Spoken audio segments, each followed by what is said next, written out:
You know what LGBTQ plus is, right? Lesbian, gay, bisexual, transgender, queer, or questioning, and more. Maybe you identify as one of the things I mentioned, or maybe you're completely against it. Right now, I want you to throw all of those thoughts aside as I try to enlighten you on these topics before you make your final thoughts. Good morning, teachers, staff, and honorable judges. My name is Betty, and I'm here to talk to you about the history and present of the LGBTQ plus community. Well, for starters, let's talk about what it was like to be homosexual or bisexual back in the day. Throughout the 1950s and 60s, homosexuality and bisexuality were labeled as an illness by the American Psychiatric Association. This meant that homosexual and bisexual people were thrown in psychiatric lockup or sometimes jail. This also meant that they were losing custody of their own children because they were labeled as unstable. Okay, now that we've gotten through the homosexuality and bisexuality history, let's go for transgender.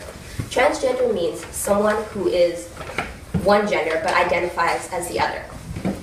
So most transgender people say that their body is one gender and their mind and soul are another. Okay, now the history. On November 28th, 1998, this wasn't even too long ago, an African American and transgender woman was murdered in her own apartment. One woman named Glenwood Ann Smith was so shocked and so sad to hear the news that she felt she needed to help.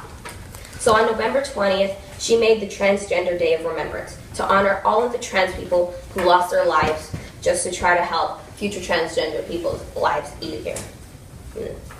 Okay, now you may think we've gotten better nowadays, which you're somewhat right, but not completely.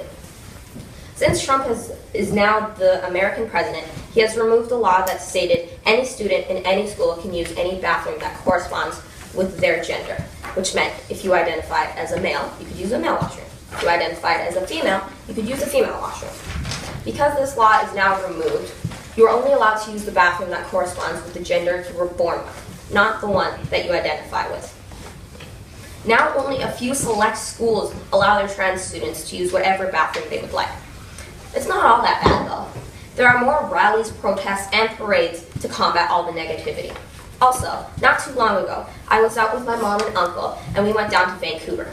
There must have been some festival or something, but all you could see were pride flags. They were on buildings, walls, and on mannequins. Everywhere you went, there was a pride flag, and it just made me so happy. So, my point I'm trying to get across is that judgment is society's worst habit, especially towards the LGBTQ plus community. Almost everybody who is against this wonderful community doesn't know a single thing about it, but now you do. So I hope you will think good thoughts about this community. Hope you have a wonderful day, and remember, less judgment, more acceptance.